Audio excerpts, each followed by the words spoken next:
रोहित वेमुला आत्महत्येच्या प्रकरणाची फाईल आता बंद करण्यात आलेली आहे। तेलंगणा पोलिसांचा मार्चमध्ये 8 वर्षांनंतर आता हा तपास थांबवण्याचा निर्णय घेतलेला आहे। वादानंतर आता राज्य पोलीस तपास पुन्हा सुरू करण्यासाठी न्यायालयात जातील। 17 जानेवारी 2016 रोजी रोहित वेमुला यांनी आत्महत्या केलेली होती। हैदराबादमधील हॉस्टेलमध्ये वेमुलाने ही आत्महत्या केलेली होती।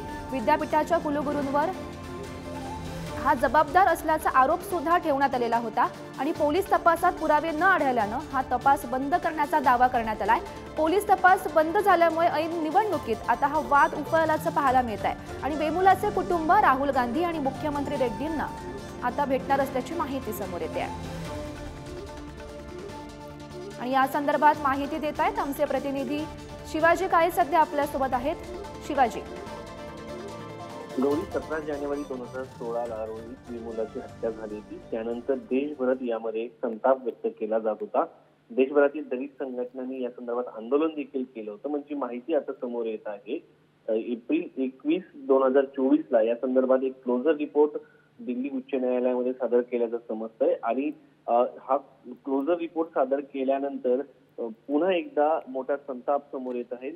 या क्लोजर रिपोर्ट मध्ये असं म्हटलेलं आहे की रोहित वेमुला हा दलित नव्हता, त्याने ओबीसी असताना दलित असल्याचं सर्टिफिकेट मिळवलं होतं आणि यामुळेच त्याने ही बाब समोर आली तर त्याला त्रास होईल, त्याच्या कुटुंबालाही त्रास होईल, त्याला शिक्षा होईल म्हणून या भीतीने त्यांनी ही आत्महत्या केली असा दावा या रिपोर्टमध्ये करण्यात आलेला आहे।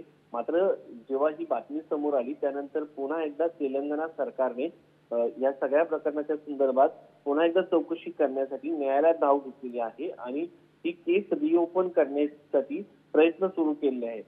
त्यामुळं आता या सगळ्या प्रकरणावरती पुन्हा एकदा चौकशी केली जाणार आहे आणि जर रोहित वेमुला नसेल तर त्या सगळ्या प्रकरणामध्ये नक्की शिवाजी असंच आपल्या सोबत जोडलेले राहा। तर आपल्या सोबत बोलण्यासाठी शरद पवार गटाच्या नेत्या विद्या चव्हाण आहेत। विद्याजी, आपण पाहतोय देशभर खरं तर हे प्रकरण गाजलेलं होतं, मात्र ऐन निवडणुकीच्या तोंडावर आता हे प्रकरणाची फाईल बंद करण्यात आलेली आहे। तुमची प्रतिक्रिया? नाही, अशा प्रकारे एखादी फाईल बंद करणं हे मला असं वाटतं वर्ण होम मिनिस्टरच्या ऑर्डर आल्याशिवाय होऊ शकत नाही। कारण ह्याच्यामध्ये इतका भयंकर आता खुलासा केलेला आहे की त्याने आपलं ओबीसी असताना त्यांनी SC/ST चं सर्टिफिकेट घेतलं होतं। म्हणजे हा दलित आहे हे त्यावेळेस उघडकीला आलेलं असताना त्याला एखाद्या जबरदस्तीनं तो ओबीसी होता अशा प्रकारचा नवीन वाद याच्यातनं निर्माण झालेला आहे आणि हे अत्यंत अन्यायकारक आहे। कारण वेमुलाच्या आईने सुद्धा त्यावेळेस हे सांगितलं होतं की माझा मुलगा आत्महत्या करणार नाही आणि ही आत्महत्या नसून हा हत्या आहे, खून आहे अशा प्रकारचं वातावरण सर्वीकडे निर्माण झालं होतं आणि त्याच्यावरती पडदा टाकण्याचं काम हे होम मिनिस्ट्रीच्या आज्ञेनंतरच झालेलं दिसतंय।